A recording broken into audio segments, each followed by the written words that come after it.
a graça de Jesus esteja sobre a sua vida essa noite. Amém? Você pode abrir a sua Bíblia comigo aí, no Evangelho de Marcos, capítulo 1. As crianças que vão para o Kids podem ser direcionadas pelos pais para lá. Enquanto os irmãos se organizam, as crianças vão lá para o Kids. Você pode abrir a sua Bíblia aí comigo no Evangelho de Marcos, capítulo 1. Nós vamos fazer a leitura dos versos 1 a 11. Nós vamos estamos iniciando essa noite, na verdade.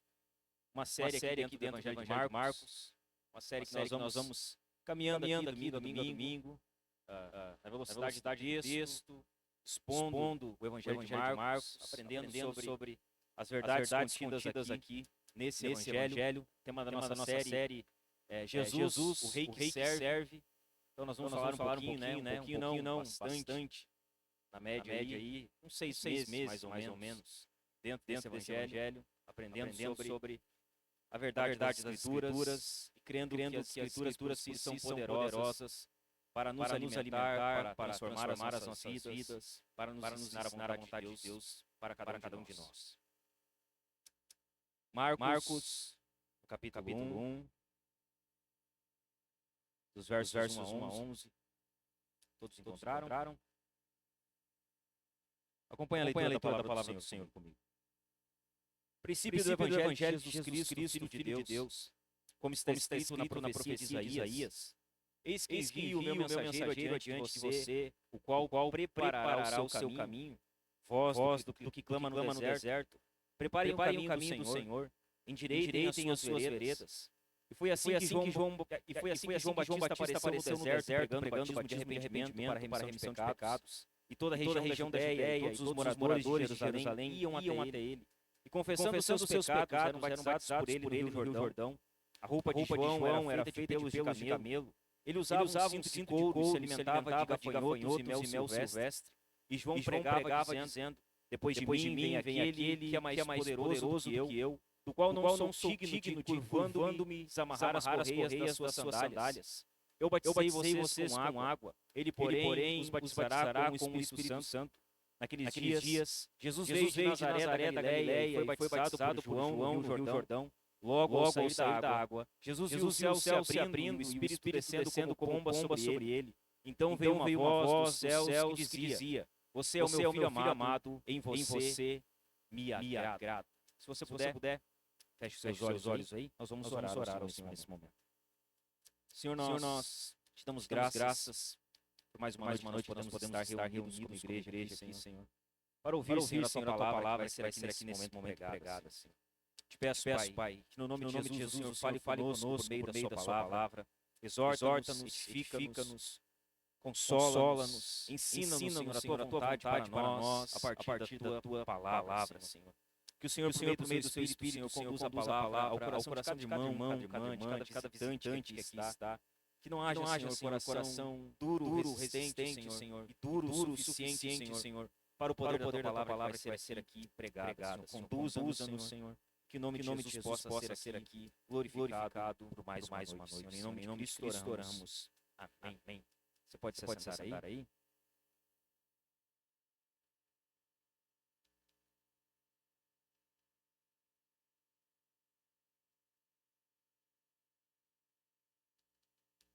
Vamos iniciar então. Nosso primeiro sermão aqui, irmãos, ele tem por título, né? O Rei que serve é revelado.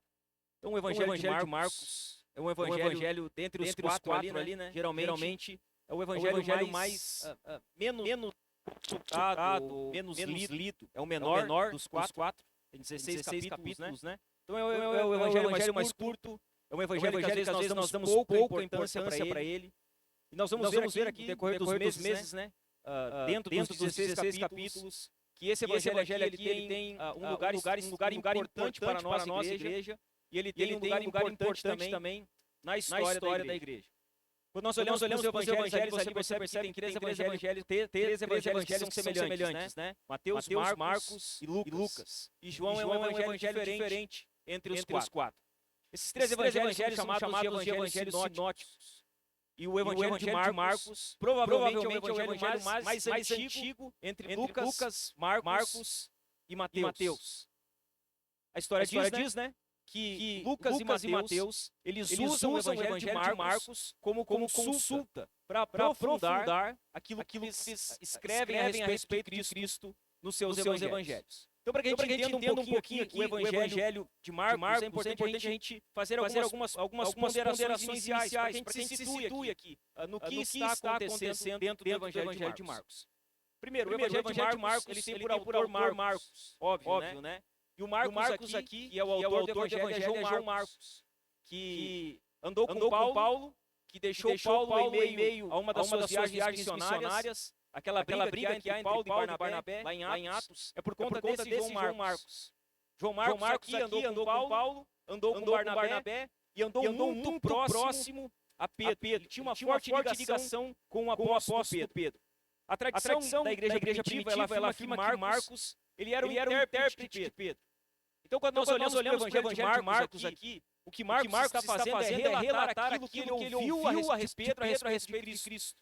Marcos é um intérprete de Pedro, é aquele que relata o que Pedro falou a respeito de Cristo. Então, Marcos não está escrevendo por conta própria. Ele relatou o que ouviu a respeito de Pedro a parte de Cristo.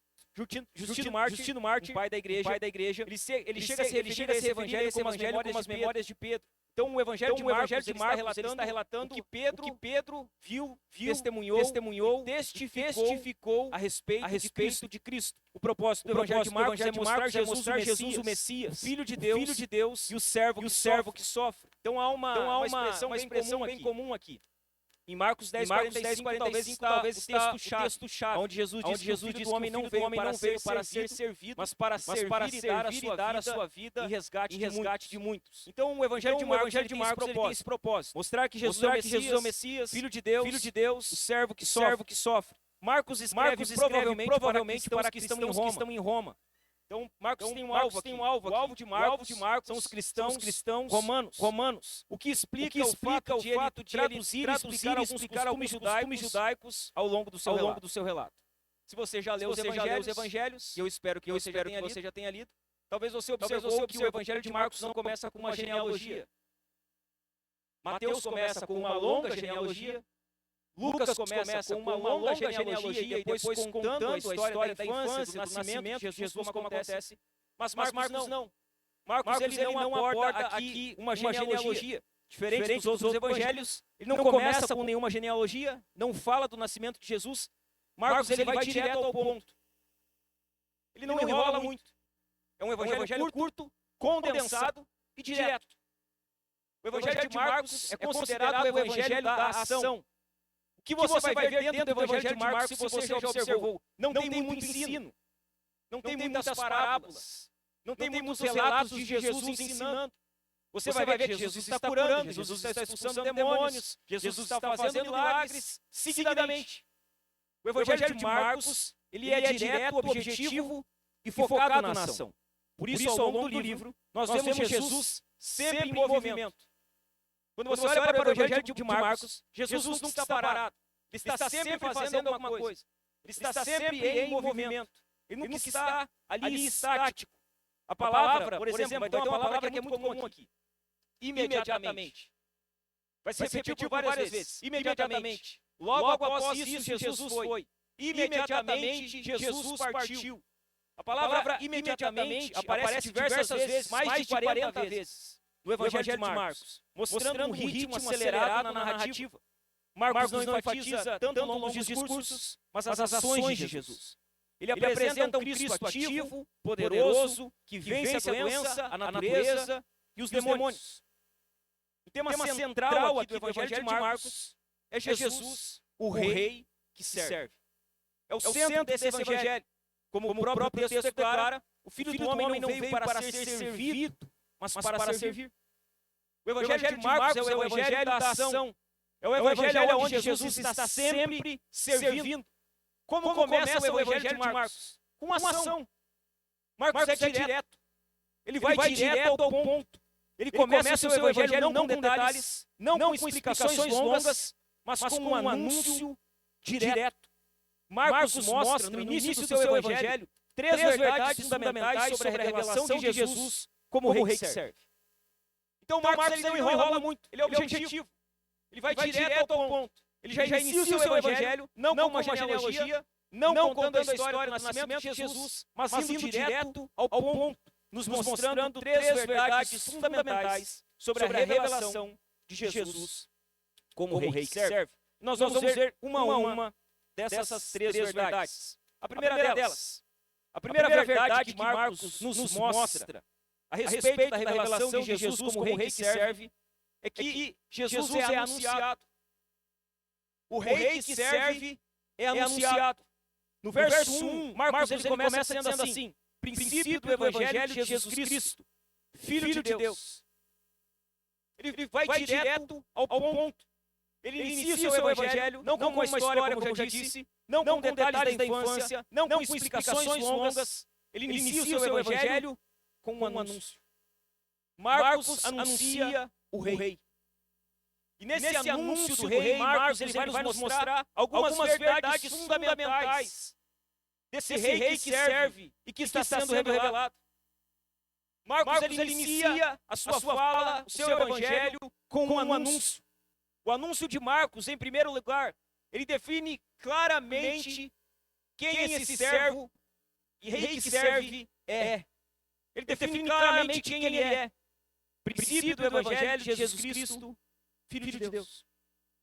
Uma frase curta, uma frase objetiva, mas carregada de importância. Você percebe que Marcos ele começa o seu evangelho como começa Gênesis 1? Gênesis 1 começa no princípio.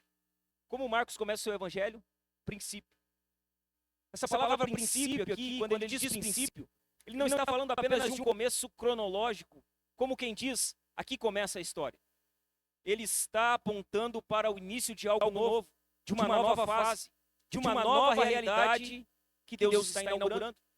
É como se Marcos estivesse dizendo, aqui começa uma nova história entre Deus e os homens. A partir daqui, uma nova história se inicia.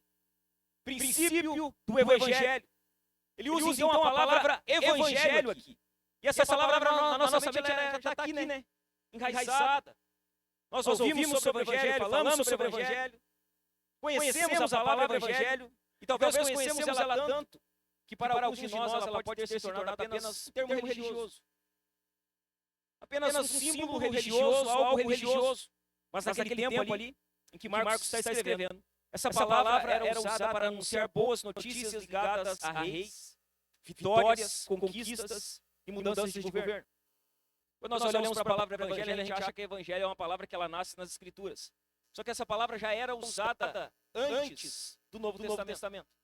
Essa palavra ela era usada, por exemplo, quando um povo ia para a batalha, guerreava na batalha, e quando o povo vencia a batalha, um homem do batalhão, ele saía e vinha até a cidade, trazendo a boa notícia, que o seu povo havia vencido a guerra. Marcos está usando essa palavra para anunciar boas notícias ligadas a Cristo.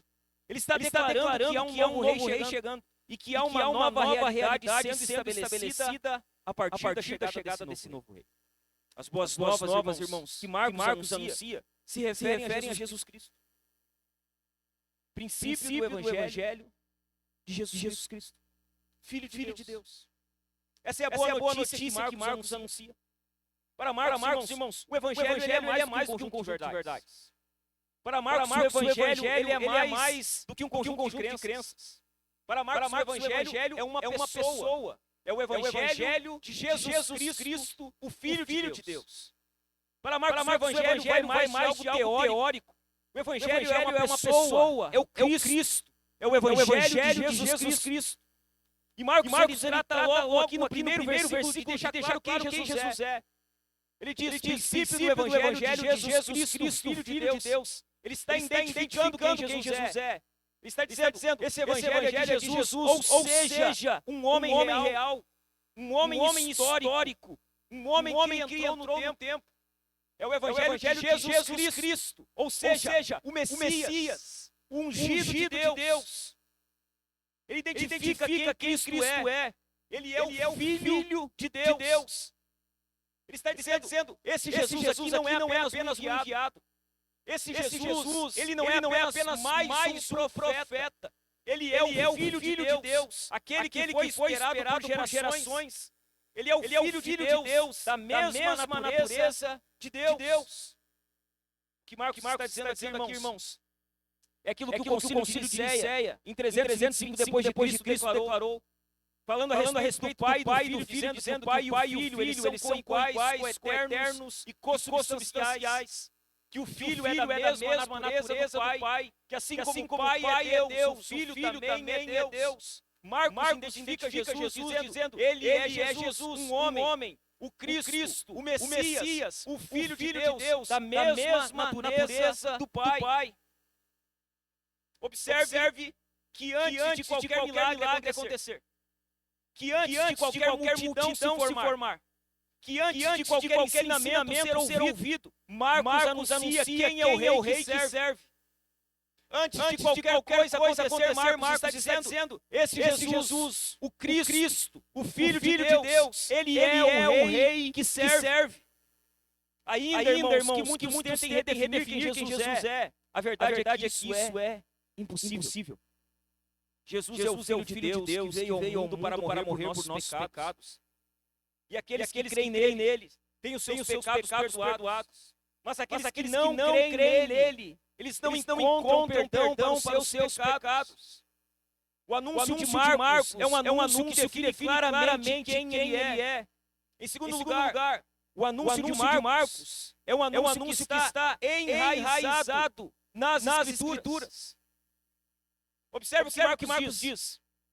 Princípio do Evangelho de Jesus Cristo, Filho de Deus. Aí no verso 2 e no verso 3, Marcos diz o seguinte: como está escrito na profecia de Isaías, eis que envio o meu mensageiro adiante de você, o qual preparará o seu caminho. Vós que clama no deserto, preparem o caminho do Senhor, endireitem as suas veredas. Perceba que o anúncio que Marcos está fazendo não é aleatório. Ele não é um anúncio jogado ao vento. Marcos fundamenta o seu anúncio na profecia messiânica de Cristo por intermédio do ministério do profeta Isaías. O anúncio de Marcos está enraizado nas Escrituras. Marcos mostra que tudo isso já havia sido dito antes. Que Deus já havia falado sobre esse Jesus que viria. Que ele já havia prometido. Que ele já havia preparado esse momento. A vinda de Cristo, irmãos, ela já havia sido profetizada no Antigo Testamento. E Marcos aqui ele cita as profecias tanto de Isaías, capítulo 40, verso 3, como a profecia de Malaquias, no capítulo 3, no verso 1. Marcos fundamenta o seu anúncio nas profecias messiânicas da Antiga Aliança. A vinda de Cristo foi prometida. Ela foi profetizada e ela foi preparada desde o Antigo Testamento. Veja bem, meus irmãos, o Evangelho de Jesus Cristo é o cumprimento das Escrituras. O Antigo Testamento apontava para aquele que viria. O Antigo Testamento não pode ser lido sem a perspectiva do Cristo que viria. O Evangelho de Jesus, irmãos, ele é o cumprimento das Escrituras. Marcos aqui cita os profetas e ele fala sobre alguém que viria preparar o caminho. Ele diz no verso 2, eis que envio o meu mensageiro adiante de você, o qual preparará o seu caminho. Ele fala de alguém que viria, que prepararia o caminho para a vinda do Messias. Essa expressão aqui, preparar o caminho, ela não é simbólica apenas. Quando Marcos está falando sobre preparar o caminho dentro do contexto que ele está escrevendo, naquela época, quando um rei ia visitar uma região, pessoas eram enviadas antes para preparar a estrada, remover os obstáculos, alinhar o caminho e também preparar as pessoas. Então, sempre que um rei na antiguidade ia a uma localidade, ele não ia primeiro. Primeiro ele enviava alguém que fosse na frente dele, que preparasse o caminho, que organizasse as coisas, que alinhasse tudo que precisava ser alinhado, que preparava as pessoas para a vinda daquele rei. É sobre isso aqui que Marcos está falando. Ele fala sobre o mensageiro que vem para preparar o caminho de Cristo. Essa, irmãos, era uma forma de dizer, o rei está chegando. Preparem-se. Esse mensageiro que Marcos está falando, que foi profetizado por Isaías, é aquele que prepararia o caminho para a chegada do rei. Essas profecias, especialmente em Isaías, falam da vinda do próprio Deus ao seu povo. Então, quando você lê, por exemplo, Isaías, vai falar que Deus vai vir ao povo. Não fala diretamente que Cristo vai vir ao povo. Só que Marcos aqui, ele aplica Isaías para a vinda de Cristo. Ele aplica as profecias de Isaías diretamente a Jesus. Isso nos mostra, irmãos, que Jesus não é apenas um representante de Deus. Ele não é apenas mais um mensageiro. Ele não é apenas mais um profeta. Isso nos mostra que Jesus é o próprio Deus vindo ao encontro do homem. O Evangelho, meus irmãos, é o cumprimento fiel daquilo que Deus prometeu ao longo da história. Veja bem, aonde Jesus chegava, o Antigo Testamento chegava junto com ele, porque Jesus era o cumprimento do Antigo Testamento. Jesus é aquele que cumpriu as profecias. O Evangelho é o cumprimento fiel daquilo que Deus prometeu ao longo da história. Jesus não é uma ideia tardia de Deus. Como se o plano de salvação anterior tivesse errado. Jesus é o plano A de Deus. Ele sempre foi o plano A de Deus. Deus não agiu de forma improvisada. Ele cumpriu exatamente aquilo que havia prometido. O anúncio de Marcos em terceiro lugar é um anúncio que confronta os homens em sua condição. Nos versos 4 e 5, Marcos ele vai falar de João Batista. E ele diz assim: e foi assim que João Batista apareceu no deserto, pregando batismo de arrependimento para a remissão de pecados, e toda a região da Judéia, e todos os moradores de Jerusalém iam até ele, e confessando os seus pecados, eram batizados por ele no Rio Jordão. Depois de mostrar quem Jesus é, aonde estava enraizada a promessa de sua vinda, Marcos apresenta João, o maior dos profetas. Jesus diz que dos nascidos de mulher, ninguém foi maior que João. Aqui entra na história João Batista, o maior dos profetas. João Batista era o precursor anunciado pelas profecias. Ele é aquele de quem Isaías está falando aqui, o mensageiro que iria adiante para preparar o caminho de Jesus. Ele é aquele que viria como Elias. E nós vamos ver aqui que João Batista era muito semelhante, tanto em sua vida, quanto em seu ministério, ao profeta Isaías. Ao profeta Elias, desculpe. João Batista era o precursor, mesmo sendo da classe sacerdotal. Um levita. Você lembra que o pai de João Batista, ele entra dentro do templo para ministrar no seu turno, e Deus aparece a ele, não crê em Deus, deixa ele mudo por um tempo. João não é um qualquer. João era de uma família sacerdotal. O seu pai servia no templo. Ele era um levita. Só que Deus chama João para ser profeta. Deus levanta João como um profeta. E não para profetizar no templo. Quando você olha para João, aonde João aparece profetizando? Ele não aparece profetizando em um palácio. Ele não aparece profetizando em um templo. Ele não aparece profetizando em um ambiente confortável. João prega no deserto. João aparece profetizando no deserto. A palavra de Deus vem a João no deserto. O deserto era o lugar onde Deus nasceu. Foi no deserto que o povo de Deus recebeu a lei e a aliança. Foi no deserto que o povo presenciou milagres e usufruiu da direção de Deus. É exatamente ali, no deserto, que João começa a pregar. E pasme, qual que era a mensagem de João? A mensagem de João, a palavra de Deus vem a João no deserto. E João ele tem uma mensagem específica. Você não vai encontrar João pregando outra coisa. Ele tinha apenas uma mensagem. Arrependimento. João, o Batista chamava as pessoas ao arrependimento. A pregação dele era um chamado ao arrependimento. Ou seja, há uma mudança deliberada de atitudes que resultam em uma mudança de comportamento. Nós vamos ver nos outros evangelhos, se consultarmos, que João tinha um sermão tanto pesado. Ele está pregando, ele chama aqueles que estão ouvindo ele de raça de víboras. Ele está pregando e diz, olha, quem ensinou vocês o caminho da salvação? Ele está pregando e ele diz, olha, não adianta vocês dizerem que se arrependeram. Vocês precisam produzir frutos dignos de arrependimento.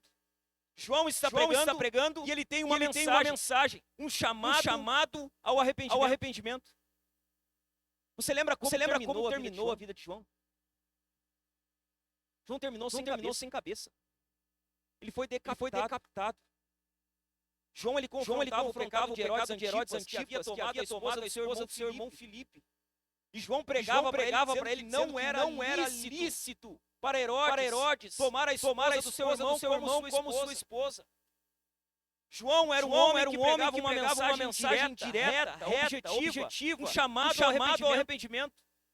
Sempre que eu olho para homens como João, como Paulo e como o próprio Cristo, irmãos, eu acho que João e Cristo e Paulo, eles não seriam pregadores famosos nos nossos dias. Eles não pregariam nas grandes conferências. Eles não pregariam nas mega igrejas. Eles não estariam nas churches. Eles estariam sem cabeça. João terminou sem cabeça. Paulo terminou sem cabeça. Jesus terminou pendurado em uma cruz.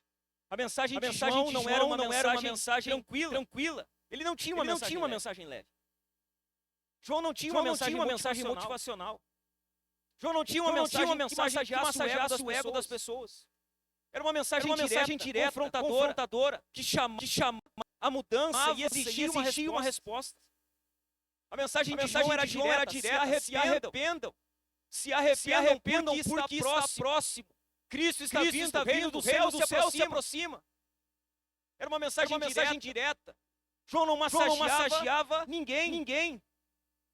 Veja bem, meus irmãos, não há boas notícias do Evangelho para aqueles que permanecem em seus pecados.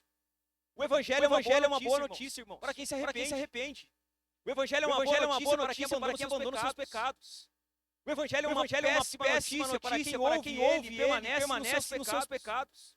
Não há boas notícias do Evangelho para aqueles que permanecem em seus pecados. Veja bem, o texto nos diz que as pessoas vinham e não apenas ouviam.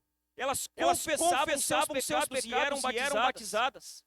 No verso 5, Marcos diz, e toda a região da Judéia e todos os moradores de Jerusalém iam até ele. E confessando seus pecados, eram batizadas por ele no Rio Jordão. As pessoas veja bem, elas saíam da cidade. Elas caminhavam até o deserto para ver um homem vestido de pele de camelo, que comia gafanhoto e mel silvestre, pregar uma palavra pura para que elas ouvissem. E essas mesmas pessoas se arrependiam, eram batizadas e confessavam seus pecados. Veja bem, irmãos, o batismo que está nos mostrando aqui no nós vemos de João, e o batismo próprio batismo cristão, ele não nos oferece perdão. O batismo ele é apenas um sinal visível que revela que a pessoa estava arrependida e havia recebido perdão de Deus para os seus pecados. Como nós ensinamos na nossa classe de membros, o batismo é um sinal visível da graça invisível. O batismo está apontando para que já aconteceu dentro do nosso coração. Veja bem, irmãos, assim como a mensagem de João prepara o caminho para a salvação prometida, o perdão que João prega prepara o caminho para o perdão completo. O perdão que está disponível exclusivamente por meio de Jesus Cristo. Veja bem, apesar de uma mensagem dura, as pessoas vinham do deserto para ouvir João. Apesar de uma mensagem pesada.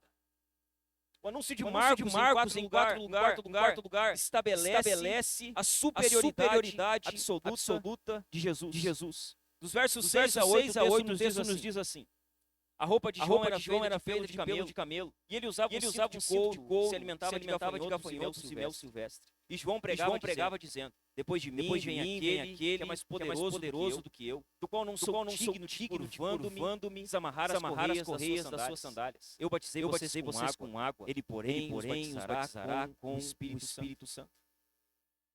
O anúncio de Marcos ele estabelece a superioridade absoluta de Cristo. A superioridade absoluta do rei que serve. Imagine João, irmãos. João está no deserto. Ele está pregando. A igreja dele está cheia. As pessoas estão saindo da cidade, indo para o deserto. para ouvir João pregar. As pessoas estão se convertendo. As pessoas estão sendo batizadas. Ou seja, está acontecendo um avivamento ali. Algo poderoso estava acontecendo. João ele poderia facilmente se tornar o centro. Ele poderia trazer tudo aquilo que está acontecendo para ele. Achar que tudo aquilo que estava acontecendo era sobre ele. João tinha influência. João está vendo as coisas acontecendo. Ele tinha público. As pessoas vinham ouvir ele pregar. João tinha autoridade moral, porque ele vivia uma vida correta. As pessoas não conseguiam acusar João. Ele poderia, irmãos, facilmente se tornar o centro. Mas sabe o que ele faz? Exatamente o oposto. Ao invés de se tornar o centro, João ele aponta para Cristo. Ele diz, olha, depois de mim vem aquele que é mais poderoso do que eu. Não é sobre mim. Eu sou apenas aquele que está preparando o caminho para o mais poderoso. A vida de João era simples. Suas roupas não eram finas. Ele se assemelhou ao profeta Elias em seu modo de viver, em seu ministério profético. João era um homem estranho. Imagina, de pele de camelo, cinto de couro, o megafonhoto Mel Silvestre. Ele é semelhante a Elias. Um homem estranho para o seu tempo. E você vê que as semelhanças de João e Elias elas vão além da roupa. Porque João ele confronta Herodes Antipas. E Elias é aquele que confronta Acabe. Então ambos confrontavam um rei ímpio. E aí você olha para João. João é um cara estranho. Quem vai querer congregar na igreja do João? Esse cara estranho, cabeludo, barbudo, os túnica de camelo, come mel silvestre, gafanhoto, tá no deserto. João era um homem estranho para o seu tempo. Quando fala de Jesus, João faz questão de diminuir a si mesmo.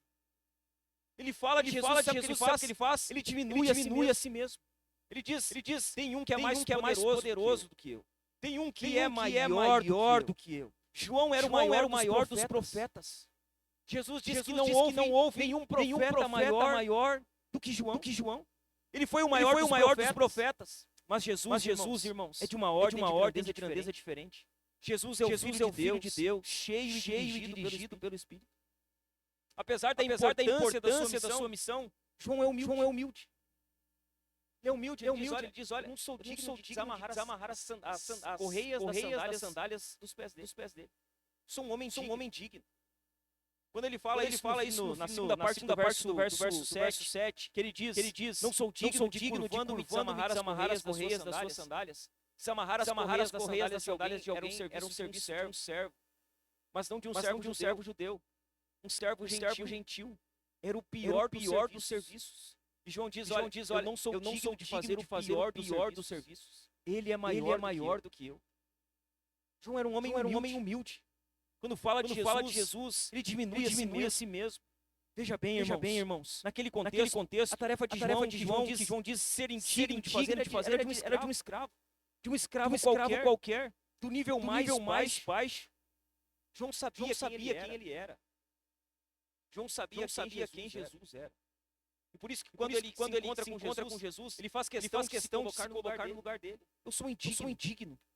Veja bem, irmãos, quanto mais alguém entende quem Jesus é, menos espaço sobra para a exaltação própria.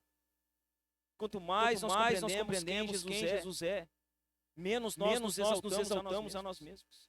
João entendeu quem era Jesus. João entendeu que Jesus era maior do que ele. E porque ele entendeu que Jesus era maior do que ele, que não era digno de fazer o pior dos serviços. Ele se achava indigno e pequeno diante de Cristo. João ele deixa ainda mais claro a superioridade absoluta de Jesus. No verso 8, João diz assim, eu batizei vocês com água. Ele, porém, os batizará com o Espírito Santo. João está dizendo aqui, olha, meu batismo é limitado. Meu batismo é apenas um preparatório. Só tenho água para oferecer. Eu não consigo dar mais do que água. O batismo de João era limitado. Era uma preparação a fim de que o povo estivesse pronto para se encontrar com o Messias. A diferença entre o batismo de Jesus e o de João não envolvia a forma de batismo ou o meio de realização do batismo, mas o benefício que estava associado a ele.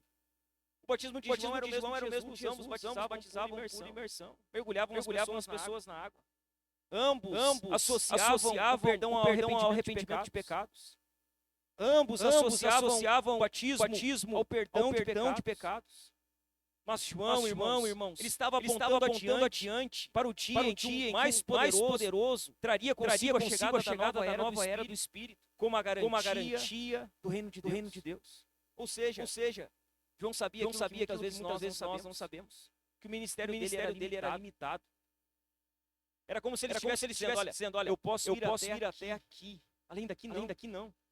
Além daqui eu sou incapaz. João sabia que o seu ministério era um ministério limitado. Ele reconhecia as limitações do seu ministério. Ele só estava autorizado a chamar o povo ao arrependimento. Mas João não podia mudar o coração das pessoas. João não podia regenerar o coração de ninguém. João não podia dar o Espírito Santo para ninguém. A única coisa que João poderia fazer era chamar as pessoas ao arrependimento.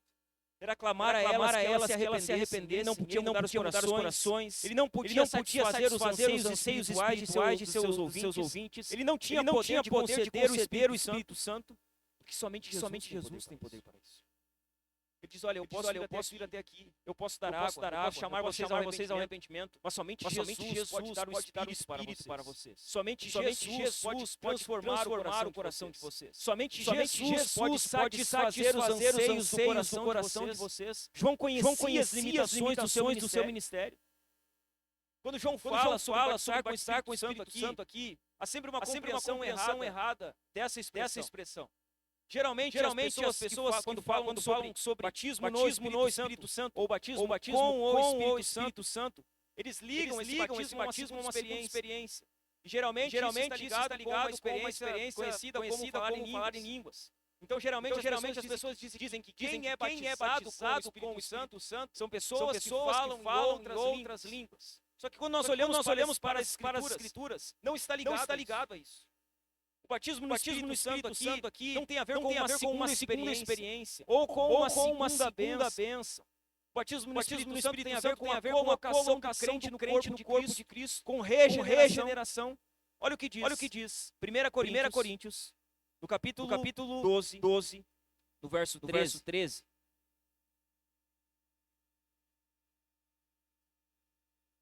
1 Coríntios, no capítulo 12, no verso 13.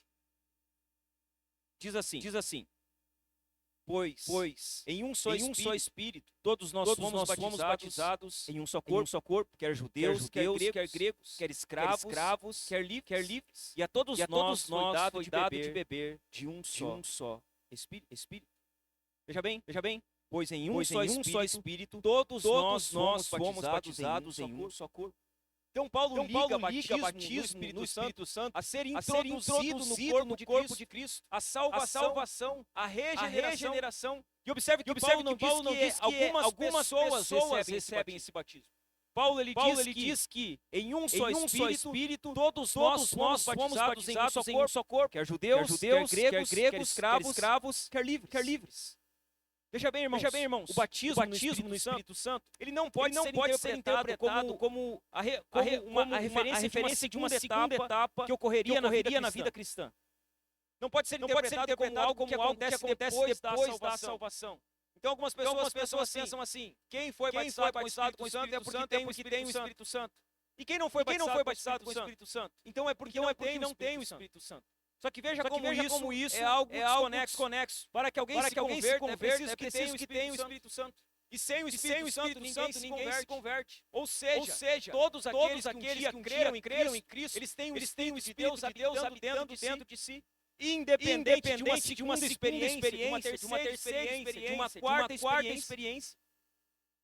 Se você creu em Cristo, Você tem um Espírito habitante dentro de você. Você foi batizado no Espírito. Pastor, mas eu nunca falei em línguas. Você tem um Espírito, Você crê em Cristo? Você se arrependeu dos seus pecados? A sua fé está em Cristo. Então você tem um Espírito. A maior evidência de uma pessoa que possui o Espírito Santo na sua vida é arrependimento, é crer em Cristo, é colocar a sua fé somente em Cristo para a salvação. Essa é a maior evidência, é os frutos, é o caráter transformado, é a perseverança na fé cristã, ano após ano. O batismo aqui não está ligado a uma segunda bênção. O batismo é uma bênção limpa a todos aqueles que creram em Cristo para a salvação. A primeira verdade que Marcos nos mostra é que o rei ele é anunciado. E a pergunta que fica, irmãos, é diante do rei anunciado. Qual tem sido a sua resposta hoje a esse rei? A esse rei que foi anunciado. A esse rei que é o Filho de Deus, o Messias. A esse rei que veio, a esse rei que concede o Espírito Santo. Qual tem sido a sua resposta a ele hoje? Se Jesus, irmãos, é quem as Escrituras revelam. Se Jesus é aquele que a Bíblia fala que ele é, tem algo que te impede de se render completamente a ele.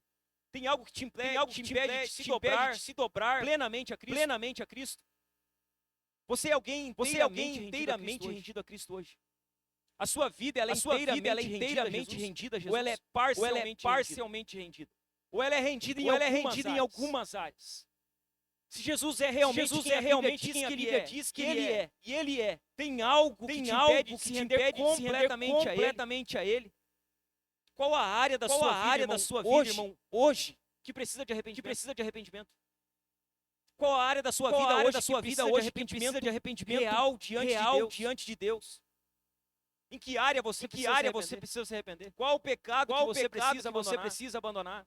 Nós passamos aqui no tempo da liturgia, por um tempo de confissão de pecados. Isso não é uma tradição. Nós não estamos aqui cumprindo um rito. Isso tem um fim. Nos levar ao arrependimento. Existe algum pecado que você precisa se arrepender hoje diante de Deus? Algo que você precisa confessar a ele, entregar, se arrepender desse pecado. A segunda verdade a respeito do rei que serve, que nos foi revelado, é que Jesus como rei que serve, ele se identifica com pecadores. No verso 9, o texto diz assim: naqueles dias, Jesus veio de Nazaré da Galileia, foi batizado por João no Rio Jordão. Depois de um anúncio tão grandioso sobre quem Jesus é, o que naturalmente esperaríamos seria uma manifestação imediata de poder, de glória, de autoridade. Mas sabe o que Marcos faz? Ele nos conduz a uma cena completamente inesperada. Ele nos leva a uma cena que ela não tem nexo com quem Cristo é. O rei que foi anunciado, o Filho de Deus, o Messias prometido, ele não aparece em um trono. Ele não convoca um exército. Ele não exige reconhecimento. O rei que serve, que foi anunciado, ele aparece em um rio. Ele aparece em um rio. Ele entra na mesma fila de pessoas que estavam confessando seus pecados. O rei que serve, o Messias, o Filho de Deus. Aquele que havia sido profetizado por Isaías e por Malaquias. Marcos ele vai dizer que Jesus aparece na beira do Rio Jordão. E que ele entra na fila das pessoas que estavam confessando seus pecados. O que está acontecendo aqui, irmãos, não é apenas o início do ministério terreno de Jesus. Jesus está nos mostrando desde o início como ele salvaria o seu povo. O rei que serve se revela identificando-se com aqueles que veio salvar. Jesus se identificou conosco. Ele se identificou com pecadores. Ele veio até o Jordão. Ele entrou no rio. Ele estava na fila daqueles que estavam confessando os seus pecados. O rei que serve em primeiro lugar, ele desceu ao nível dos homens. O rei que serve, o Messias, o Filho de Deus, ungido, o profetizado, aquele que o Antigo Testamento falava a respeito dele. Sabe o que ele faz? Ele desce. Só que ele não desce em qualquer nível. Ele desce ao nível de homens pecadores como eu e você. Aquilo que nós falamos em Filipenses 2, que ele não tomou por usurpação ser igual a Deus, mas que se esvaziou de si mesmo. Desceu ao nível dos homens. Naqueles dias, Jesus veio de Nazaré da Galileia. Isso aqui é importante. Marcos significa da onde Jesus vem. O texto diz que Jesus veio de Nazaré da Galileia. Marcos não está dando uma informação geográfica aqui. Ele está falando de algo importante. Nazaré era uma cidade simples. Uma cidade sem prestígio. Uma cidade sem influência. Sem importância religiosa ou política. Nazaré era um lugar desprezado. Tanto que você vai ler lá em João capítulo 1, verso 46. Quando Natanael ele descobre quem Jesus é. Filipe, quando Natanael descobre quem Jesus é, e ele vai e diz, olha, eu encontrei aqui que Moisés falou, que os profetas falaram. Jesus de Nazaré. Sabe como Filipe responde para Natanael? Será que pode vir alguma coisa boa de Nazaré? Nazaré era um lugar desprezado. Aos olhos humanos, Nazaré não era um lugar de onde se esperava algo grande, muito menos o Messias. Muito menos o Salvador. Se fosse uma história construída por homens, o rei viria de um centro importante, de uma cidade conhecida, de um ambiente de prestígio. Se fosse por um homem, talvez esse rei viria da Judéia. Talvez ele viria de Jerusalém. Mas Marcos faz questão de mostrar que o Filho de Deus vem de um lugar comum, de um lugar desprezado. O rei que serve entra na história sem qualquer aparência de grandeza. O Messias se insere na realidade mais simples da vida humana. Ao vir de Nazaré, Jesus nos mostra que Deus não trabalha segundo os humanos de grandeza. Jesus já está nos mostrando que a maneira de Deus trabalhar é diferente da maneira dos homens trabalhar. Deus não trabalha segundo os critérios humanos de grandeza. Marcos está nos mostrando que Deus não valoriza aquilo que o mundo valoriza.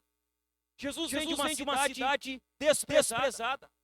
Ele veio como um homem comum, vivendo entre pessoas comuns, em um lugar comum e rejeitado pelos judeus. Jesus entrou em nossa realidade. Ele conheceu o nosso contexto. Ele se aproximou de nós sem barreiras, irmãos. Ele desceu até o nosso nível. O rei que serve não permaneceu distante. Ele desceu até onde nós estávamos. Ele desceu ao nosso nível. Até o nosso nível de homens pecadores. Ele se esvaziou tanto que desceu ao nosso encontro. O rei que serve, em segundo lugar, ele não apenas desce no nível dos homens. Ele se coloca no lugar dos pecadores. Jesus não apenas desceu, ele se colocou no lugar de pecadores. No verso 9, Marcos diz assim, naqueles dias, Jesus veio de Nazaré da Galileia e foi batizado por João no Rio Jordão. O batismo de João era um batismo de arrependimento que preparava para a vinda de Cristo. As pessoas iam até ele, confessavam seus pecados, reconheciam as suas culpas, declaravam publicamente que precisavam de mudança. Estava acontecendo ali um movimento de quebrantamento, de reconhecimento da própria condição diante de Deus. Aí Jesus está lá. Ele desceu. Ele foi até o Jordão. Deixa eu falar para você. Jesus andou 160 quilômetros para ser batizado por João. O Messias, o Filho de Deus, aquele que não tinha pecados. Ele desceu. Ele foi até o Jordão, em uma viagem de cerca de 160 quilômetros, com um propósito específico, ser batizado por João. Jesus vai para ser batizado. Se você já leu esse texto, você se preocupa em meditar naquilo que está escrito, certamente você já fez uma pergunta olhando para esse texto. Porque Jesus vai para ser batizado. Como alguém absolutamente santo se submeteria a um batismo de arrependimento? Por que Jesus vai para ser batizado se ele tem pecado? Por que Jesus vai para um batismo de arrependimento se ele nunca pecou? Qual o sentido de Jesus ir a João andar 160 quilômetros para ser batizado, sendo que ele não precisava confessar pecados, porque ele não teve pecado, sendo que ele não precisava se arrepender, porque ele jamais pecou. Parece estranho que Jesus, que batizará com o Espírito Santo, busque o batismo de João. Então João diz, olha, aquele que vem após mim, ele é maior do que eu. Ele vai batizar com o Espírito Santo. João diz que Jesus era maior do que ele. Que Jesus batizaria com o batismo mais profundo e mais relevante do que o dele. Só que agora Jesus, aquele que é maior do que João, está indo para ser batizado por João. Aquele que não tem pecado. Aquele que não precisava se arrepender. Aquele que não precisava confessar nada. Ele não precisava de purificação. Ele não precisava de batismo. E ainda assim, ele entra na água e se coloca exatamente no mesmo lugar onde estavam aqueles que precisavam de perdão. Mesmo não precisando de nada. Ele se coloca no mesmo lugar em que aqueles que precisavam de perdão. Irmãos, Jesus estava ali assumindo de forma visível o lugar daqueles que estavam ali reconhecendo os seus pecados. Jesus ele veio como nosso representante fiador. Ele veio como nosso substituto. Jesus ele se fez pecado e maldição por nós. Ele tomou sobre si as nossas enfermidades. Carregou sobre si os nossos pecados em seu corpo no madeiro. Jesus não está sendo batizado por pecados pessoais. Porque ele não teve pecado. Ele jamais pecou. Nunca se encontrou um pecado sequer em Cristo. Ele não está sendo batizado por pecados pessoais, mas para se identificar com os pecadores que ele veio salvar. Está se identificando conosco ali. Ele desceu até nós. Ele se colocou em nosso lugar. Ele se identificou com as nossas misérias. O que acontece no Jordão é uma antecipação do que vai acontecer na cruz. É isso que está acontecendo no Jordão. Em seu batismo, Jesus se identifica com os pecadores. Lá na cruz, irmãos, ele levará os pecados deles. Em seu batismo, Jesus entra na água ao lado dos pecadores. Lá na cruz, Jesus ele vai assumir o lugar desses pecadores. Ele vai receber a ira de Deus sobre ele. A ira que não era dele. A ira que ele não merecia. Mas a ira que ele tomou em nosso lugar. Jesus, meus irmãos, ele assumiu uma posição que não era dele. Para nos oferecer uma salvação que nós jamais poderíamos alcançar. É isso que Jesus está fazendo, se identificando com pecadores, apontando para aquilo que aconteceria na cruz. Na cruz ele tomaria o nosso lugar. Na cruz ele receberia punição pelos nossos pecados. Na cruz ele nos salvou e abriu para nós a oportunidade de sermos salvos. Uma salvação que eu e você jamais conquistaríamos pelas nossas obras, pelo nosso esforço próprio, pelos nossos méritos. O batismo aqui, meus irmãos, é o início visível de uma obra substitutiva realizada pelo rei que serve. O rei que serve, ele desce até nós. O rei que serve, irmãos, ele se identifica e se coloca no lugar de pecadores. Em terceiro lugar, o rei que serve, ele nos revelou o padrão do reino. Quando nós olhamos para o verso 9, onde Jesus veio de Nazaré da Galileia e foi batizado por João no Rio Jordão, Jesus está aqui nos mostrando o padrão do seu reino. O reino de Deus tem um padrão. E Jesus é aquele que revela o padrão do seu reino. Ao se submeter ao batismo, Jesus não está apenas iniciando seu ministério público. Ele está aqui revelando como o reino de Deus funciona. Ele está nos mostrando como Deus trabalha e como o seu reino funciona. Ele está estabelecendo desde o começo qual é o caminho que define aqueles que pertencem ao seu reino. Quando nós olhamos para Jesus, o que vemos do batismo dele não é apenas um ato isolado. Há um padrão estabelecido aqui. Há verdades profundamente enraizadas aqui. Há um modelo. Há uma forma de viver. O padrão do reino, irmãos, não é um padrão de exaltação. Observe que Jesus não se exalta. Ele se humilha. Ele desce. Ele assume a nossa posição. O padrão do reino de Deus não é exaltação, é humildade.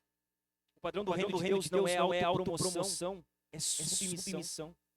O padrão do reino de Deus não é busca por posição, é disposição para servir. Jesus ele começa o seu ministério terreno não exigindo reconhecimento. Não reivindicando autoridade e nem impondo a sua identidade. Jesus não dá um carteiraço. Ele poderia chegar no Jordão e dar um carteiraço: eu sou filho de Deus, sou Messias. Abra um caminho para mim. Observe que ele não faz nada disso. Jesus ele é extremamente humilde. Ele começa se colocando em uma posição de identificação com os pecadores. O rei não começa sendo servido. O rei começa servindo. Jesus começa servindo. Ele começa não se exaltando, mas se humilhando. E isso, irmãos, confronta profundamente a nossa mentalidade afetada pelo pecado. Por muitas vezes nós queremos reconhecimento. Nós queremos ser vistos. Por muitas vezes, irmãos, nós queremos ser aos olhos dos outros. Observe que Jesus não faz isso. Jesus ele não quer crescer, ele não se exalta, ele não busca nenhuma posição. Ele se coloca como um igual no meio de muitos. Ele desce nas nossas misérias. Jesus mostra que no reino de Deus o caminho é completamente inverso. No reino de Deus as coisas são de ponta cabeça. É o inverso. Jesus nos mostra isso claramente. Ele deixa claro que quem quer subir precisa descer. Jesus deixa claro que quem quer ser grande precisa servir. Ele diz que o maior é o que serve. No reino de Deus, as coisas acontecem de modo inverso. Quem quer viver o reino precisa negar a si mesmo. Olhe para mim aqui, irmão. Não é possível seguir Jesus sem seguir o caminho que ele trilhou. Não é possível. Para seguir Jesus precisa seguir o caminho que Jesus trilhou. Um caminho estreito, um caminho de renúncia, um caminho de abrir mão. É impossível seguir Jesus sem seguir o caminho que ele trilhou. O Cristo, meus irmãos, que se identifica com pecadores no início do seu ministério, é o mesmo que vai dar a vida para esses pecadores no final do seu ministério. É esse Cristo. Quem pertence ao reino desse Cristo é chamado a viver debaixo desse mesmo princípio. O rei que serve desceu. Ele se identificou com os nossos pecados. Ele nos revelou o padrão do reino de Deus. Veja bem, ele desceu. Ele se humilhou. Foi isso que Jesus fez. Nós não encontramos orgulho em Jesus. Nós encontramos em Jesus humildade. Veja bem, irmão, onde o orgulho ainda impede você de descer. Aonde? Você é uma pessoa orgulhosa. Você é alguém que é resistente, orgulhoso. Não, eu não sou orgulhoso. É sim. Eu sou, você é, nós somos um pouquinho. A questão é onde o orgulho nos impede ainda de descer. Quando nós falamos que Jesus vem e se identifica conosco, nós estamos falando de algo sério aqui. Profundamente sério. Jesus se identificou com os nossos pecados. Ele se identificou conosco no batismo e ele morreu pelos nossos pecados na cruz. Foi isso que Cristo fez. Ele se identificou com as nossas misérias. Você vive consciente de que Cristo tomou o seu lugar. Você vive consciente disso. De que na cruz Jesus tomou o lugar que era seu. Você tem consciência disso. Você vive consciente disso. Que a cruz de Cristo não era para ele, era para mim. Era para você. Você tem consciência, vive consciente que Cristo tomou o seu lugar na cruz. É claro para você, você é consciente disso. Você vive com isso em mente. Que a ira despejada na cruz não era para Cristo, era para você. Você vive consciente disso. Que o castigo que Cristo recebeu na cruz pelos pecados não era dele. Aquele castigo era nosso. Aquela punição era para nós. Isso está claro na sua mente. Você vive consciente disso. Que na cruz Jesus tomou o nosso lugar. Que ele se identificou com os nossos pecados. Que ele foi morto pelos nossos pecados. Você vive consciente disso, ou essa é apenas uma verdade intelectual para você? Não, eu sei que Jesus morreu por mim. Não, eu não estou perguntando se você sabe disso. Eu estou perguntando se você vive consciente disso. Se isso está claro para você quando você peca. Se isso está claro para você quando você vira as costas para Cristo. É sobre isso que eu estou perguntando. Não se você sabe isso na sua mente, mas se você é consciente disso. De que o castigo que traz a paz estava sobre ele, que pelas pisaduras dele nós somos sarados. Deixa eu lembrar para você, Jesus recebeu a ira de Deus sobre ele naquela cruz. Ira que era nossa. Nós precisamos estar conscientes disso. Que o peso da ira deveria recair sobre nós, recaiu sobre Jesus. Que lá naquela cruz, os nossos pecados, eles foram remidos pelo sangue precioso de Cristo. O rei que serve, ele serviu desde o início, ele morreu servindo. Ele serviu a nós naquela cruz com a sua própria vida. Você vive consciente disso. A sua vida, ela segue o padrão do reino. Ou a lógica desse mundo. A sua vida, ela segue o padrão do reino de Deus, ou a lógica desse mundo, irmão.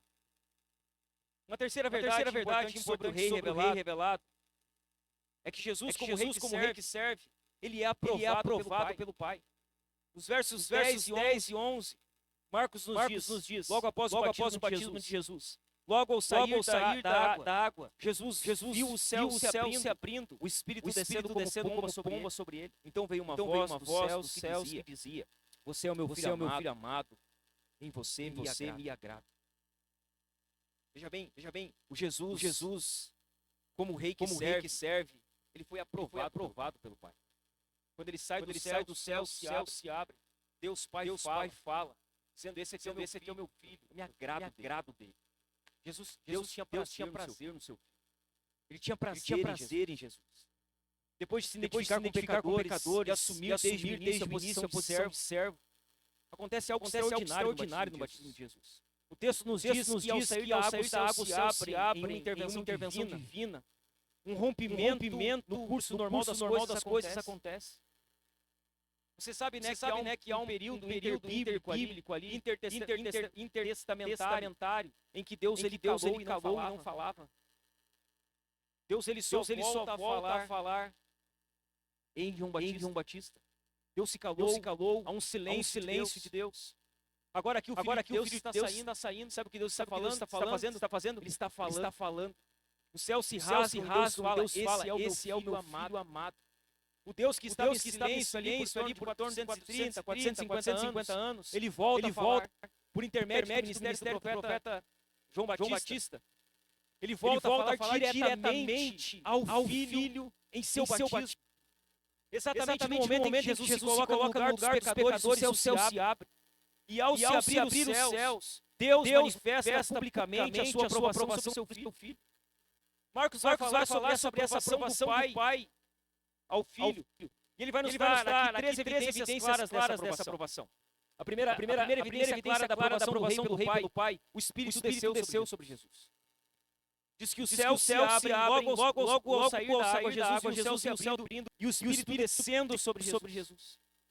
O Espírito desce sobre ele. Marcos registra isso. Jesus, importante deixar isso claro aqui, Jesus não passa a ter o Espírito aqui. Não é como se Jesus nunca tivesse o Espírito e aqui Jesus agora recebesse o Espírito. Ele sempre teve o Espírito. Ele é Deus. Ele sempre foi plenamente Deus, plenamente humano. Quando nós olhamos para o que Marcos está falando aqui, Jesus não passa aqui a ter o Espírito, mas ele é aqui publicamente ungido para cumprir a missão que o Pai lhe confiou. É a partir daqui, da descida do Espírito, da saída das águas do batismo, que Jesus ele inicia o seu ministério terreno. Jesus não faz nada antes daqui. A partir daqui, de agora em diante, Jesus vai curar, vai expulsar demônios, vai fazer milagres, vai dar ordem para as coisas da natureza. A partir daqui o ministério terreno de Jesus tem seu início. Deus está aqui apresentando Jesus como um ungido de Deus. Veja bem, irmãos, no Antigo Testamento, a unção marcava o início de uma missão. Então, sempre que alguém começava uma missão para Deus, ele era ungido. E o que você vai ver no Antigo Testamento? Que reis eram ungidos para governar. Que profetas eram ungidos para se levantar e falar em nome de Deus, e que sacerdotes eram separados para representar o povo diante de Deus. Todos estes eram ungidos antes de iniciarem a sua missão. Tudo aquilo que acontecia com reis, profetas e sacerdotes no Antigo Testamento, agora converge em Cristo. Cristo aqui é o ungido de Deus. Ele não é apenas um desses três ofícios. Ele não é apenas rei, não é apenas sacerdote, não é apenas profeta. Jesus é os três. Jesus é rei, profeta e sacerdote. Ele é o cumprimento perfeito de todos eles. Jesus é o rei que governa. Jesus é o profeta que Moisés havia falado que se levantaria, aquele que revela quem Deus é. Jesus é o sacerdote que intercede por nós mediante ao Pai, ainda hoje. Em Jesus, os ofícios de profeta, sacerdote e rei se cumprem plenamente. O fato do Espírito descer sobre ele mostra que todo o seu ministério será conduzido, sustentado, direcionado pelo próprio Deus. Observe que nada em Jesus é independente. Ele vive em plena e perfeita harmonia com o Espírito e age em total submissão à vontade do Pai. Irmãos, o que está acontecendo no Jordão aponta para as promessas feitas anteriormente. Promessas que diziam que o Messias seria aquele sobre quem o Espírito repousaria. Então veja bem, tudo aqui está cumprindo uma promessa. Quando o Espírito desce sobre Jesus, havia uma profecia sobre isso. Veja bem, Isaías 11, os versos 1 e 2, olha o que diz a profecia. Do tronco de Jessé sairá um rebento, e das raízes, e das suas raízes brotará um renovo. Repousará sobre ele o Espírito de sabedoria e de entendimento, o Espírito de conselho e de fortaleza, o Espírito de conhecimento, de temor do Senhor.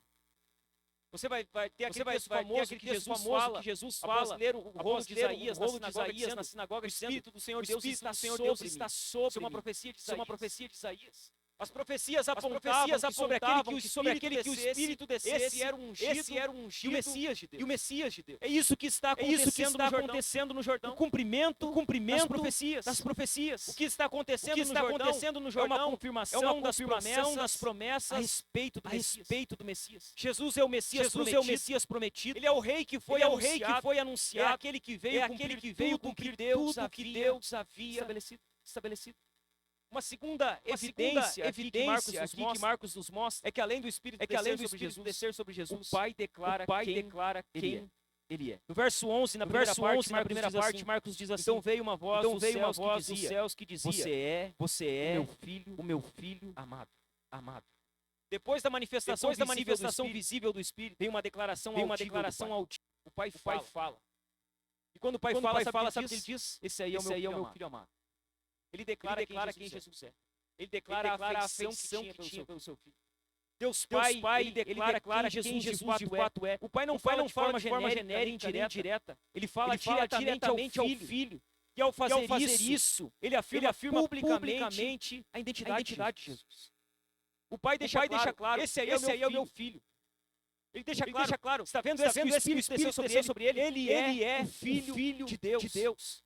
O Pai deixa claro a identidade de Jesus. Jesus é o Filho de Deus. Ele não é mais enviado entre outros. Não é apenas mais um instrumento nas mãos de Deus. Ele é o Filho de Deus. As palavras de Deus a Jesus, elas lembram Isaías 42, verso 1. Isaías 42, verso 1 diz assim: Eis que o meu servo, a quem sustenho, o meu escolhido, em quem a minha alma se agrada. Pus sobre ele o meu espírito, e ele promulgará o direito para os gentios. Você consegue observar que tudo a respeito de Cristo está profetizado? Ele é aquele sobre quem o Espírito desceria. Ele é aquele que era o amado do Pai. Deus Pai declara quem Ele é. Ele fala que Ele é o seu Filho. Antes, irmãos, que qualquer multidão reconheça Jesus. Antes que qualquer discípulo compreenda plenamente quem Ele é. Deus Pai já declarou que Ele é o seu Filho amado.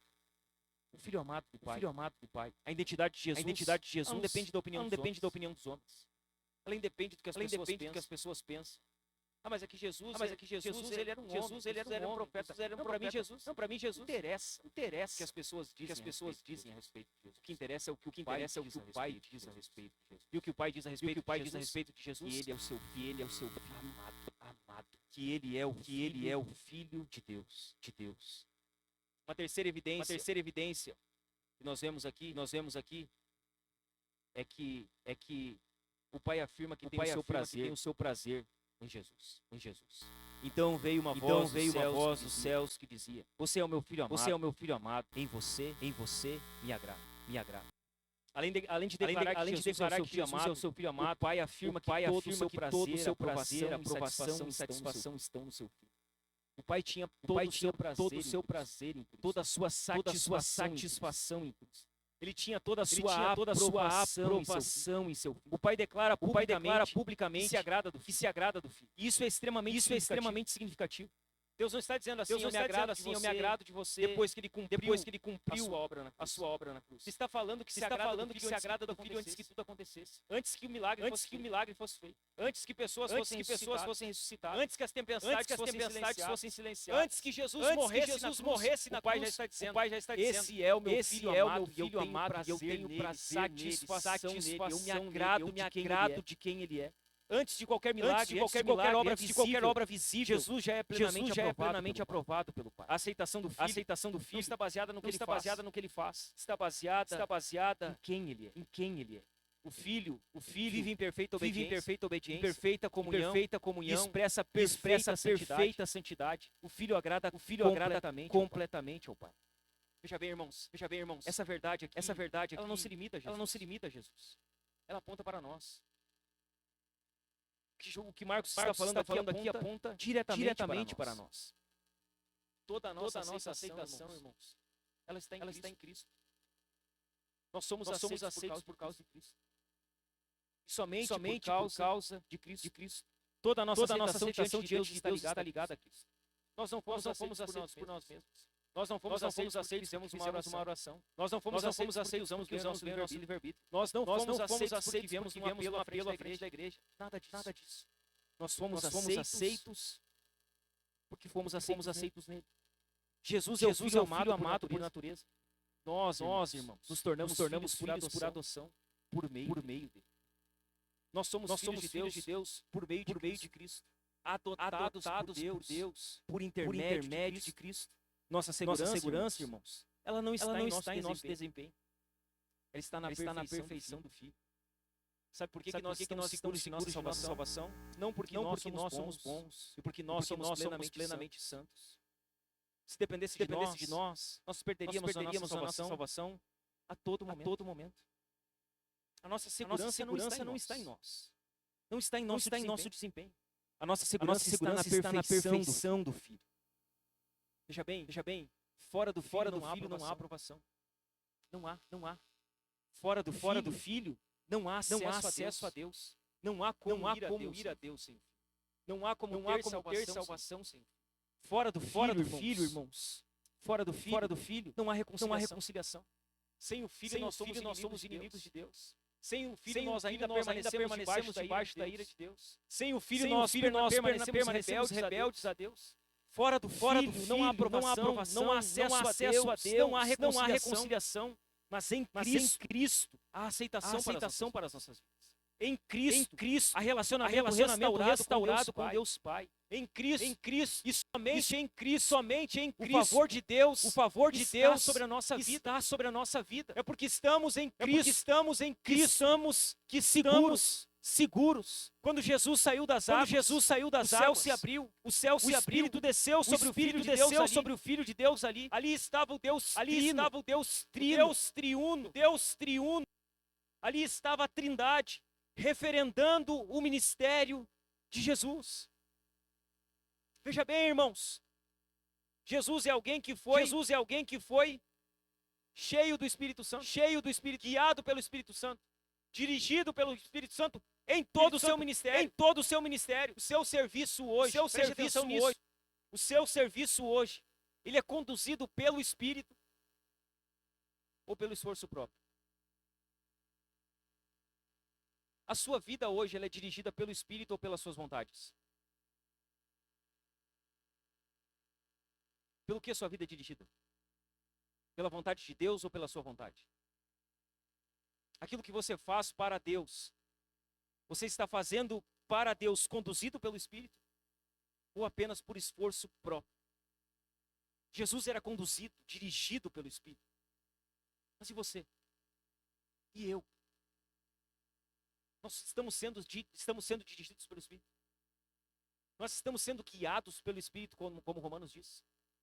O Espírito está nos guiando? Ou nós estamos satisfazendo as concupiscências da carne? Quem está nos guiando? Quem está nos dirigindo? Quem está nos capacitando? É o Espírito de Deus? Ou é a nossa carne? Ou é a nossa vontade? Ou são os nossos desejos? Quem tem conduzido a sua vida, meu irmão?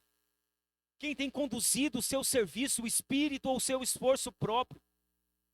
A sua vida hoje, ela reflete que Jesus é o Filho de Deus? A sua vida reflete isso? Que você crê nessa verdade? Que você abraçou essa verdade? Que você vive essa verdade? A sua vida reflete que Jesus é o Filho de Deus? Ou essa é apenas mais uma informação teológica que você tem? A sua vida reflete a sua fé? A sua fé tem obras? A sua vida testifica o Cristo que você crê? É possível ver o Cristo que você crê na sua vida? Ou essa é apenas mais uma verdade teológica, intelectual, que está apenas na sua mente? Quando você olha para Cristo, para a obra de Cristo, para aquilo que Cristo fez, para a identificação de Cristo para conosco, você ainda tenta ser aceito por Deus pelo que você faz? Ou você descansa em Cristo? Você ainda tenta ser aceito por Deus pelas suas obras? Por aquilo que você faz, pelo seu esforço? Ou você descansa na obra perfeita de Cristo? Nós somos salvos pelas obras de Jesus. E somente as de Jesus. Se você está fazendo alguma coisa para ser salvo, você não entendeu o Evangelho. Nós precisamos conversar. Nada do que você faça vai fazer com que você seja alguém salvo. O Evangelho não é a mensagem que nos mostra o que fazer para ser salvos. O Evangelho é a mensagem que nos mostra o que Cristo fez para que nós tivéssemos verdadeira salvação. É sobre a obra de Cristo. A sua vida reflete isso? Você tenta ser aceito por Deus pelo que faz ou descansa nele? Aonde está a sua segurança para a salvação, irmão? Aonde ela está? No seu desempenho? Naquilo que você faz? Será que você, quando peca, você pensa, pequei, perdi minha salvação? Não, agora eu não pequei, então eu estou salvo. Aonde está fundamentada a sua salvação? Na obra de Cristo ou na sua obra? A sua segurança para ser salvo está no seu desempenho, naquilo que você faz, naquilo que você desenvolve. Então, se você vive uma vida moralmente correta, você se julga alguém digno da salvação? E se você vive uma vida moralmente errada, então você se julga indigno da salvação? Você está enganado. Veja bem, a sua segurança não está no seu desempenho. O seu desempenho vai ser um desempenho falho. E por isso nós precisamos confessar os pecados. Que nós não conseguimos guardar a lei de Deus, como nós lemos ela todos os domingos aqui. Nós não lemos a lei como um ritual. Nós lemos a lei para lembrar que nós somos pecadores. Que nós precisamos de Cristo. Precisamos de arrependimento. Que pelo nosso desempenho, nós vamos ao inferno. Mas que nós não estamos seguros pelo nosso desempenho, mas pela obra perfeita de Cristo na cruz. Como você vive? Você vive como alguém aceito em Cristo? Ou você ainda está tentando provar para Jesus que você merece ser salvo? Você ainda está tentando mostrar para Jesus que você é digno de ser salvo? Você não é. Eu não sou. Ninguém é. Não há ninguém digno de ser salvo. Por isso a salvação é pela graça, não é pela dignidade. Nós não fomos salvos porque somos dignos. Nós somos salvos pela... Não há dignidade em nós. Não há justiça em nós. É a dignidade de Cristo que foi colocada sobre nós. É a justiça de Cristo que foi imputada a nós. Mas muitos ainda estão tentando ser aceitos.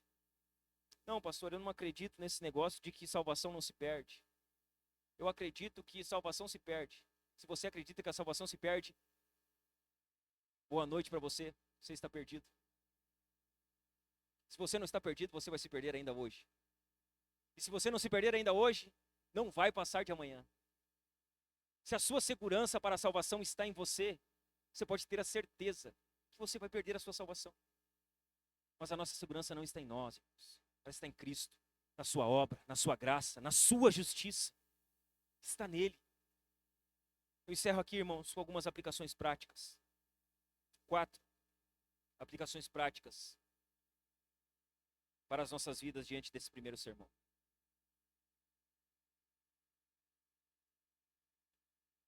A primeira delas: renda-se completamente a Jesus hoje. Renda-se. Eu não estou falando de se render em partes. Eu estou falando de se render completamente.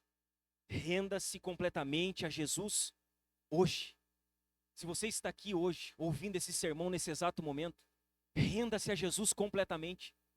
Se a sua vida não está rendida totalmente, se a sua vida está rendida em partes, se falta partes da sua vida, áreas da sua vida que faltam ser rendidas a Cristo, faça isso hoje. Renda a sua vida completamente a Jesus hoje. Ele é o Filho de Deus que foi profetizado, preparado e enviado. Ele é o mais poderoso que tem poder para transformar os corações. Apenas renda a sua vida completamente a Ele. Não em partes. Você não pode ter áreas de estimação na sua vida se você é um crente. Veja bem, ou a sua vida é toda de Cristo, ou ela não será em partes. Jesus não é aquele que governa parte da nossa vida.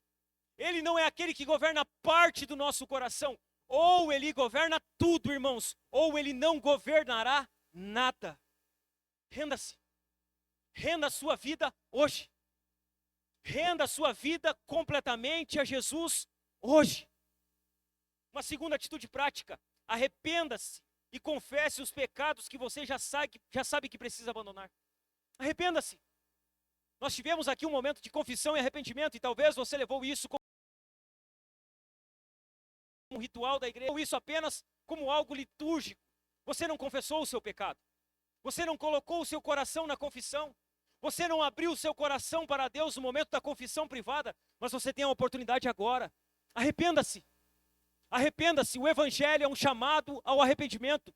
João chamava as pessoas ao arrependimento. O Senhor nos chama ao arrependimento. Arrependa-se. Confesse os pecados que você já sabe que precisa abandonar. Você sabe qual é o pecado de estimação que você tem hoje? Qual é o pecadinho que está aí guardado no sótão do seu coração, que você diz: não, até aqui tudo certo, Jesus, mas esse aqui deixa que eu lido com ele. Esse aqui é o meu pecado de estimação, ninguém conhece, ninguém sabe, ninguém vê, ele é meu. Você precisa confessar esse pecado. Você precisa abandonar esse pecado. Faça isso hoje. Abandone os pecados que você sabe que precisa abandonar e que muitas vezes fica agarrado a eles. Abandone, confesse eles. Uma terceira atitude prática: dependa do Espírito Santo no seu dia a dia. Dependa. Jesus era dependente, guiado, dirigido, empoderado pelo Espírito. Nós como crentes, irmãos, nós precisamos depender do Espírito. Nós não vamos vencer o pecado por conta própria. Nós precisamos do Espírito. Precisamos estar cheios do Espírito. Precisamos ser dirigidos pelo Espírito, guiados pelo Espírito diariamente. Dependa dele. Dependa do Espírito Santo no seu dia a dia. Pare de confiar na sua força própria. Pare de confiar na sua força espiritual. Confie no Espírito Santo, irmão. Confie. Confie no Espírito Santo que te foi concedido pelo Rei que serve. Confie nele. Seja dirigido por ele. Dependa dele no seu dia a dia. Uma quarta e última atitude prática: pare de tentar provar seu valor diante de Deus. Pare. Pare. Se você está tentando provar para Deus que você merece algo, pare. Não perca tempo. Nós não merecemos nada. Tentar provar para Deus que merecemos algo é viver uma vida baseada em méritos, irmãos. Você vai se frustrar. Viver uma vida baseada em esforço próprio é pura frustração. Pare de tentar provar seu valor diante de Deus. Não perca tempo. Nós não temos valor diante dele, irmãos, por nós mesmos. É Ele que nos deu valor, foi Ele que nos dignificou, irmãos. Pare de tentar provar, dependa da graça. Dependa da graça, viva com segurança na obra de Cristo, não no seu desempenho. Seu desempenho ele vai ser falho. Vai ter dias que você vai estar muito santo. Vai ter dias que você vai estar muito pecador. Vai ter dias que você vai ler a Bíblia. Vai ter dias que você não vai. Vai ter dias que você vai orar. E vai ter dias que você não vai orar. E se você basear a sua vida no seu desempenho, você vai se frustrar. Não dependa de você. Não viva com segurança na sua vida, mas viva com segurança na obra de Cristo, não no seu desempenho. Isso não quer dizer que você não deve orar. Isso não quer dizer que você não deve ler a Bíblia. Isso não quer dizer que você não deve viver uma vida correta. Isso não quer dizer que você não deve obedecer às Escrituras. Todas essas coisas, elas precisam ser feitas por nós. Mas nós precisamos ter claro algo em nós. Nós não estamos fazendo isso para receber algo de Deus. Nós estamos fazendo isso porque nós recebemos algo de Deus um dia. Nós recebemos a sua graça. Nós recebemos a sua misericórdia. Nós recebemos o seu perdão. Nós recebemos do seu Espírito. E é somente por conta disso que nós fazemos aquilo que as Escrituras nos ensinam a fazer. Amém, meus irmãos? Amém? Fique de pé.